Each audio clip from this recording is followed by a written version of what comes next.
Hello student. आज हम लोग ये एक्टिविटी करेंगे। इस एक्टिविटी में जानेंगे what is heat of fusion.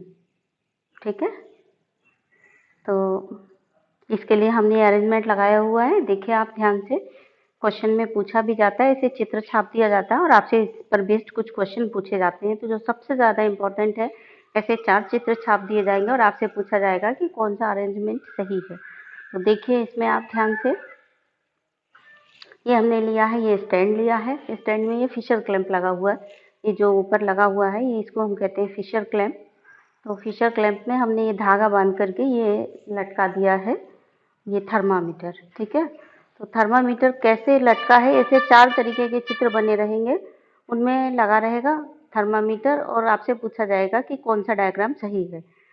या फिर ऐसे होगा कि कौन सा ऑप्शन सही है, थर्मामीटर बीकर की वॉल को छूना चाहिए या बीकर ये आइस से ऊपर होना चाहिए या फिर नीचे तली में होना चाहिए, इस तरह से होता है। तो हम ये देख रहे हैं, ये तो बाद में भी समझा देंगे, पहले हम ये देख रहे हैं कि हमारे पास यहाँ पे पानी की सॉलिड स्टेट यानी कि आइस हमने यहाँ पे इसमें क्रस्ट करके डाली हुई है और हम देखेंगे इसको गर्म करके कि इसका ये टेम्परेचर कितना बढ़ता है। ठीक, तो इसके लिए हमने ये अरेंजमेंट लगाया है। तो इसको हम चालू करते हैं और बाकी की बातें भी करते जाते हैं। ठीक है, अभी देखिए, अभी के कंडीशन में इसका जो टेम्परेचर है वो 0 डिग्री सेंटीग्रेड है। ठीक है, और ये हमारा स्टायरर है, पुलिसमैन रॉड है। हम इसको गर्म करते हैं और देखते हैं क्या हो रहा है।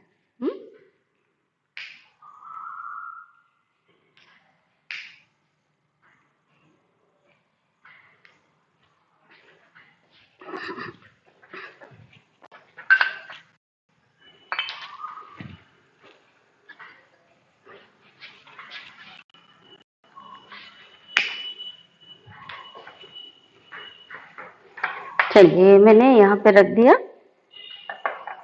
ठीक है, और साथ के साथ हम इसको डिस्कस भी किए जाते हैं। तो क्वेश्चन आता है कि कैसा हमारा थर्मामीटर का अरेंजमेंट होना चाहिए। तो थर्मामीटर का अरेंजमेंट इस तरह से होना चाहिए कि उसका जो टिप है थर्मामीटर का, ये टिप, ये वाला, ये आइस में डूबा रहे, बीकर को टच ना करे, ये भी ध्यान देना है रहता है। तो चित्र कई तरीके से बना होगा, जिसमें ये बीकर को टच कर रहा होगा या तो फिर आइस में डूबा नहीं होगा, बीकर की बॉल को टच नहीं करना चाहिए, या फिर आइस में डूब रहा होगा। तो हम इसकी सेटिंग इस हिसाब से करेंगे, ये आइस में डूबा रहे, इसकी टिप है। तो अभी इसका, जब हमने इसको हीट नहीं दिया था तब टेम्परेचर था 0 डिग्री। अब देखेंगे कि हम इसको टेम्परेचर दे रहे हैं और बीच बीच में चलाते भी जाएंगे और क्या चेंज हो रहा है टेम्परेचर में, ये भी देखेंगे। ठीक है,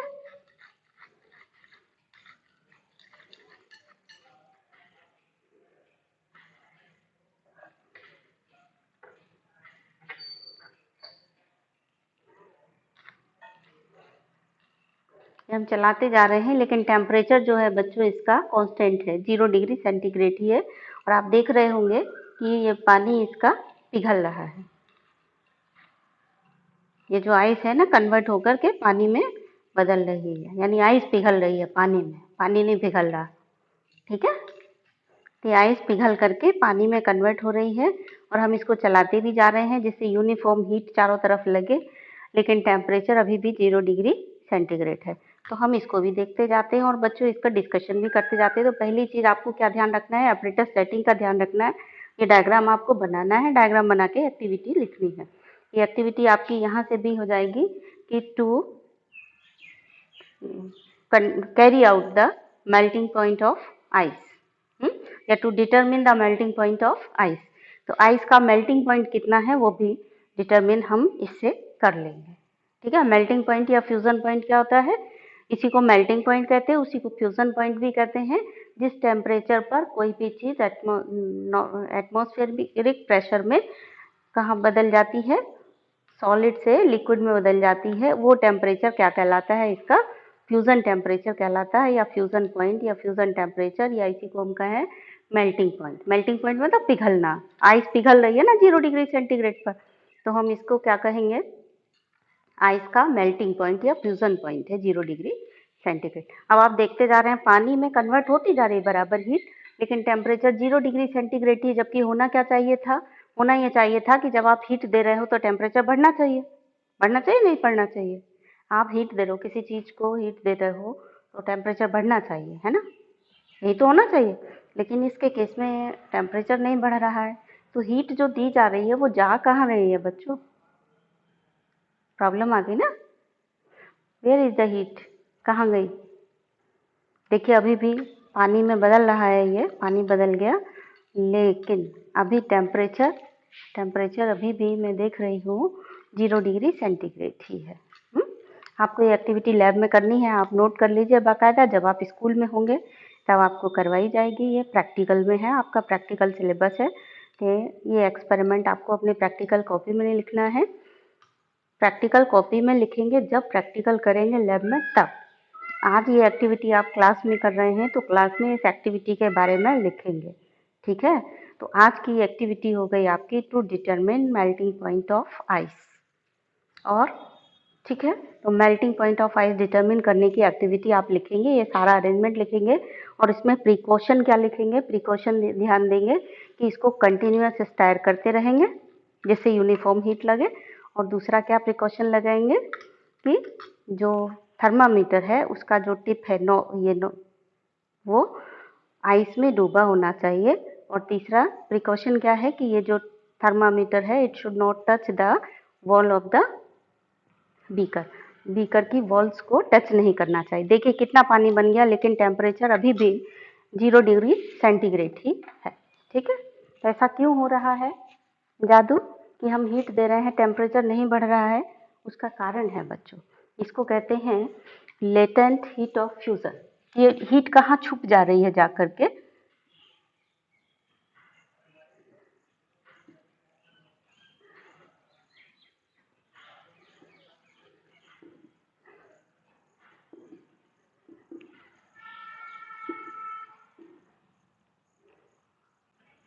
ये जो हीट खर्च तो हो रही है लेकिन इससे टेम्परेचर नहीं बढ़ रहा है, इस हीट को हम लेटेंट हीट ऑफ फ्यूजन कहते हैं, ठीक है। ये हीट खर्च तो हो रही है, देखिए हीट लगातार दी जा रही है, but it does not increase the temperature of water. Temperature ice तो पानी में बदल रही है लेकिन टेम्परेचर 0 डिग्री सेंटीग्रेड ही है, टेम्परेचर नहीं बढ़ रहा है। इसका कारण क्या है? इसका कारण है बच्चों, ये तब तक 0 डिग्री सेंटीग्रेड पर ही रहेगी जब तक पूरी आइस पिघल करके 0 डिग्री सेंटीग्रेड के पानी में नहीं बदल जाएगी। जब पूरी आइस पिघल के 0 डिग्री सेंटीग्रेड के पानी में बदल जाएगी तब इसका टेम्परेचर 0 डिग्री सेंटीग्रेड से ऊपर बढ़ना चालू होगा। अभी इसका टेम्परेचर बेटा 0 डिग्री सेंटीग्रेड ही है, ठीक है। तो ये जो हीट खर्च हो रही है, जा रही है लेकिन टेम्परेचर नहीं बढ़ रहा है, सॉलिड को लिक्विड में बस चेंज कर रही है, temperature does not increases, temperature does not raise up. इस हीट को हम कहते हैं latent heat of fusion. This heat is called as, इसका नाम क्या है, ये जो हीट खर्च हो रही है लेटेंट हीट, हिंदी में अगर कहें तो गुप्त ऊष्मा। गुप्त का मतलब क्या होता है? छुपी हुई ऊष्मा, छुपी हुई एनर्जी। ये छुपी हुई एनर्जी कहाँ जाके छुप जा रही है? दिखाई नहीं दे रही ना, दिखाई नहीं दे रही मतलब कहाँ जाके छुप रही है, तो उसका नाम क्या हो गया? Latent heat of fusion. तो लेटेंट हीट ऑफ फ्यूजन क्या है? किसी भी सब्सटेंस के 1 किलोग्राम को, ये आइस तो हमारी कम है, सब अगर ये आइस का 1 किलोग्राम होता और 1 किलोग्राम आइस को 0 डिग्री सेंटीग्रेड पर पानी में बदलने के लिए जितनी भी हीट चाहिए वो हीट कहलाती है लेटेंट हीट ऑफ फ्यूजन, ठीक है। तो लेटेंट हीट ऑफ फ्यूजन क्या हो गई? The heat required to convert 1 kilogram of solid into liquid, ठीक है। उसको हम क्या कहते हैं? Latent heat of fusion. So latent heat of fusion देखिए, लेटेंट हीट ऑफ फ्यूजन क्या हो गए? The heat required to change 1 kilogram of solid into liquid at its melting point, melting point को ही कहते हैं, ऑब्लिक लगा कर के लिख लीजिए, ऑब्लिक फ्यूजन पॉइंट। फ्यूज मतलब मेल्ट होना, मेल्ट मतलब सॉलिड से लिक्विड में चेंज होना। चलिए हम इसको कंटिन्यूअस स्टायर कर रहे हैं। Temperature is not rising yet, अभी भी 0 डिग्री सेंटीग्रेड ही बना हुआ है। और ध्यान देंगे कंटिन्यूअस स्टायर करते रहेंगे। स्टायरिंग में हमारा जो ये है, ये बीकर की वॉल से टकराना नहीं चाहिए, टूटना नहीं चाहिए, ये हमको ध्यान रखना है। ठीक है,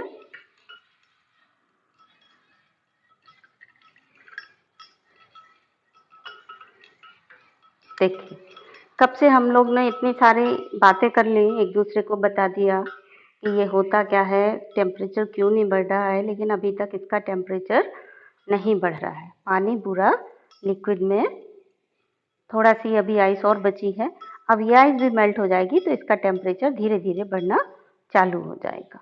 ठीक है बच्चों,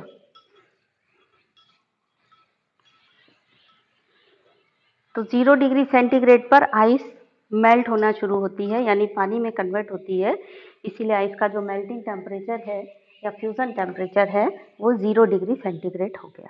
ठीक है, तो आइस का फ्यूजन टेम्परेचर या मेल्टिंग पॉइंट कितना है, 0 डिग्री सेंटीग्रेड, क्योंकि 0 डिग्री सेंटीग्रेड पर आइस पिघल रही है। आपके सामने मैंने दिखाया ना आपको, पानी में पिघल रही है। देखिए अब इसका टेम्परेचर धीरे धीरे बढ़ना चालू हो गया है। तो ये है आपके, अब इसका टेम्परेचर बढ़ेगा। ठीक है, तो लेटेंट हीट ऑफ फ्यूजन आपने समझा। ये 1 किलोग्राम पानी अगर हम लें, उसके टेम्परेचर को 1 डिग्री सेंटी, उसके टेम्परेचर को 1 किलोग्राम ऑफ सॉलिड को पूरे तरीके से पिघला करके लिक्विड में बदलने के लिए, मतलब 1 किलोग्राम ऑफ आइस लें और उसको पूरे तरीके से पिघला करके लिक्विड में बदल दें। उस टेम्परेचर को जो चाहिए, हीट चाहिए, वो हीट हमको क्या कहलाती है, लेटेंट हीट ऑफ फ्यूजन कहलाती है। ठीक है, यानी the heat required to change 1 kilogram of solid into liquid at its melting point. और आज की एक्टिविटी जो आपको लिखनी है वो क्या है, एक्टिविटी क्या है, to determine the melting point of ice.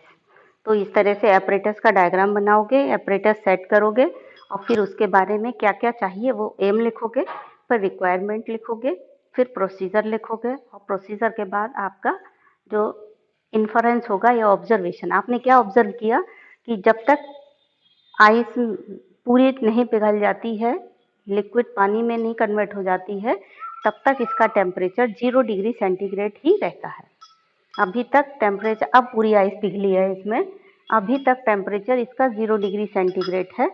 अब ये आइस पिघल गई है, अब इसका टेम्परेचर यहाँ से बढ़ना चालू होगा। अब पूरे एक भी टुकड़ा नहीं है आइस का, ये एक लास्ट टुकड़ा छोटा सा बचा है इसमें। अब इसका टेम्परेचर बढ़ना चालू होगा। तो लेटेंट हीट ऑफ फ्यूजन समझ में आ गया। अब क्वेश्चन आता है, ये हीट गई कहाँ, जो तब से दे रहे हो आप, इतनी देर से इसको हीट दी जा रही है लेकिन इसका टेम्परेचर बढ़ नहीं रहा है, तो ये हीट गई कहाँ, ये हीट कहाँ खर्च हो गई। आपने पढ़ा है बेटा, फोर्स ऑफ अट्रैक्शन सॉलिड्स में हाईएस्ट होता है, solids have highest force of attraction, आपने पढ़ रखा है। तो यहाँ पर क्या हो रहा है, जब आपने हीट दी तो हीट खर्च कहाँ हो रही है, ये हीट खर्च हो रही है सॉलिड के जो पार्टिकल्स हैं उनके बीच में जो इंटरमॉलिक्यूलर फोर्स ऑफ अट्रैक्शन है उनको तोड़ने में खर्च हो रही है। फोर्स ऑफ अट्रैक्शन तोड़ करके इसको लूजली बाउंड कर रही है, तो उनके बीच का फोर्स ऑफ अट्रैक्शन तोड़ने में ये पूरी एनर्जी खर्च हो गई, इसीलिए टेम्परेचर बढ़ाने, टेम्परेचर 0 डिग्री सेंटीग्रेड है, ये एनर्जी कहाँ खर्च हो रही है, सॉलिड के पार्टिकल्स को फोर्स ऑफ अट्रैक्शन कम करके लिक्विड में कन्वर्ट करने में खर्च हो गई सारी एनर्जी, इसीलिए वो टेम्परेचर बढ़ नहीं रहा है। ठीक है बच्चों, तो ये एक्टिविटी आज आपको करनी है, लिखनी है। करेंगे तो क्या, अगर आपके पास थर्मामीटर हो घर में तो आप करके देख लीजिए इसको, ऐसे ही कुछ में भी थर्मामीटर को लटका करके, अदरवाइज आपको इसी तरीके से डायग्राम बना करके एक्टिविटी को लिखना है। तो ये भी लिखना है, ये सब कहाँ लिखोगे, फेयर कॉपी में लिखोगे, प्रैक्टिकल कॉपी में नहीं। प्रैक्टिकल कॉपी में कब लिखोगे, जब आप स्कूल में आ जाओगे और ये प्रैक्टिकल लैब में करोगे, खुद से कंडक्ट करोगे, तब आप इसको प्रैक्टिकल कॉपी में लिखेंगे। तो अभी ये फेयर कॉपी में लिखना है। ठीक है।